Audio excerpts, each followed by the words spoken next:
Welcome back, everybody. This time around, we're taking a look at a community favorite of sorts. Inside this highly reflective silver box is pilot Iroshizuku Kon-Peki. Nope, still super reflective here. Anyways, we're here for what's inside the box, so let's get it open and take a look at the ink. Side note, not really a fan of the box interior either.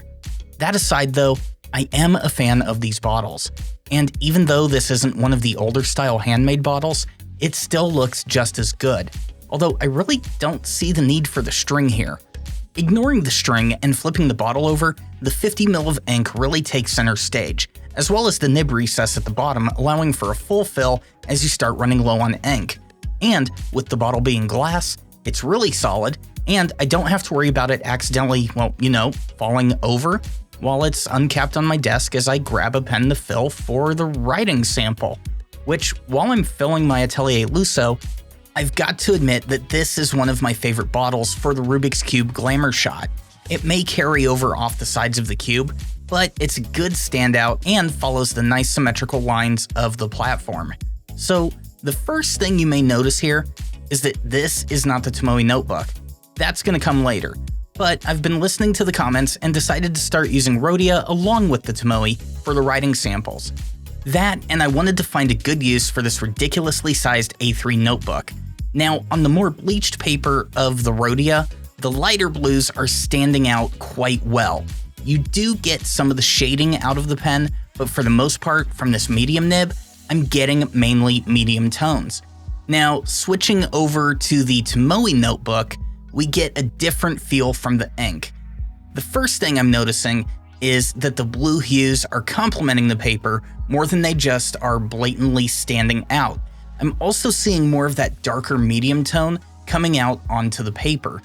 My preference though, I think, is for the lighter tones that you get on the Rhodia. While I admit that the blue we're getting here is very soothing and not overdone, I do prefer the more turquoise feel of the lighter shades. And I think the strong contrast that we're seeing on the Rhodia is a nice touch compared to this more soothing complement that we're getting on Tomoe. Probably the best example of the contrast on the Rhodia is in this ink blot. You can see the lighter tones in the bottom right, but if you can get a pen that gets a lot more ink onto the page, the darker tones along with a red sheen are very tantalizing.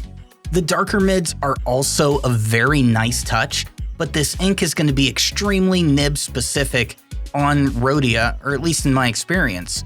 Now, the ink blot on Tomoe here actually turned out a bit counterintuitive.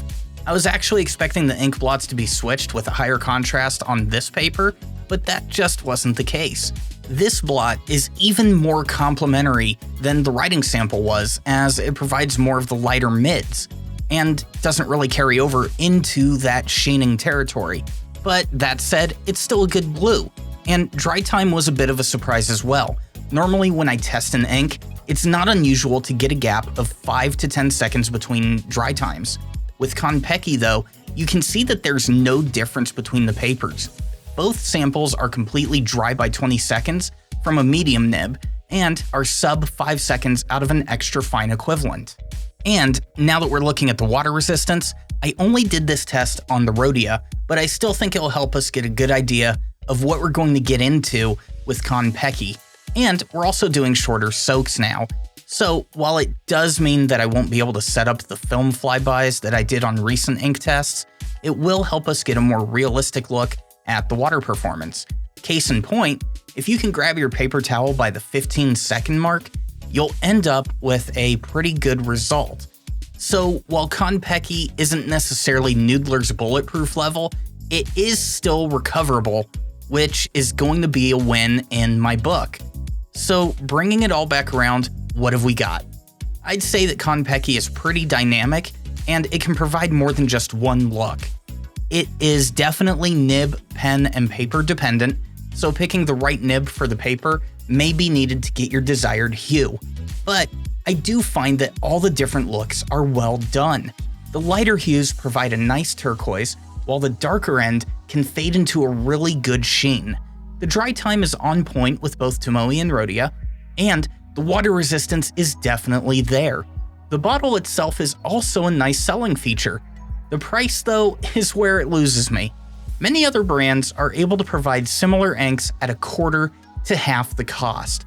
And that is something I think Pilot should take into account. Yes, this is a nice 50 ml bottle, and yes, Pilot can throw its name around to command a higher price point. But is that really an attitude that we want to support with our wallets? Personally, I think if it wasn't for the fact that I'm a sucker for this particular color, and I wanted to review the ink, I wouldn't have gotten it. The price to volume ratio is actually why you don't see more Pilot inks on my channel. So I guess the conclusion is this. When I first came into the pen community, this ink had all the hype behind it, and aside from the price, I think that hype was well deserved. So that's going to be it for this video. Ink up that subscribe button, become a patron for early releases and extras, follow the channel on Twitter and Instagram, don't forget to penable your friends, and remember, don't drink the ink.